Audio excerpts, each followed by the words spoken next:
Bangladesh cricket বোর্ডের BCB সাম্প্রতিক সিদ্ধান্তে দেশের ক্রীড়াঙ্গনে একটি গুরুত্বপূর্ণ ও তাৎপর্যপূর্ণ অধ্যায় হয়ে উঠেছে। ২০২৬ সালের আইসিসি টি-20 বিশ্বকাপ খেলতে ভারতে না যাওয়ার সিদ্ধান্ত নিয়েছে বিসিবি। আজ দুপুরে ১৭ জন বোর্ড পরিচালকের উপস্থিতিতে অনুষ্ঠিত সভায় এই সিদ্ধান্ত নেওয়া হয়। এর পেছনে মূল প্রেক্ষাপট তৈরি হয় মোস্তাফিজুর রহমানকে উগ্রপন্থীদের হুমকির মুখে আইপিএল থেকে বাদ দেওয়ার ঘটনায়। এই ঘটনার পর থেকেই বিশ্বকাপে বাংলাদেশের ক্রিকেটারদের নিরাপত্তা নিয়ে গভীর উদ্বেগ দেখা দেয়। যদিও প্রাথমিকভাবে বিসিবি পরিচালকদের অনেকে কঠোর পদক্ষেপ না নেয়ার পক্ষে ছিলেন, তবে সরকারের মনোভাব জানার পর সিদ্ধান্তে পরিবর্তন আসে।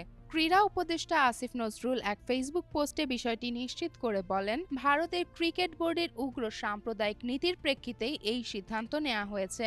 বিশ্বকাপটি যৌথভাবে আয়োজন করার কথা ভারত ও শ্রীলঙ্কার। সূচি অনুযায়ী বাংলাদেশের সব ম্যাচই ছিল কলকাতা ও মুম্বাইয়ে। খেলোয়াড়দের নিরাপত্তাকে সর্বোচ্চ গুরুত্ব দিয়ে বিসিবি আইসিসির কাছে ভেন্যু পরিবর্তনের অনুরোধ জানাবে বলে জানা গেছে। এই সিদ্ধান্ত বাংলাদেশের ক্রীড়া ক্ষেত্রে আত্মমর্যাদা ও দায়িত্বশীলতার এক স্পষ্ট বার্তা বহন করে। যেমন ফারিয়া, জনকণ্ঠ।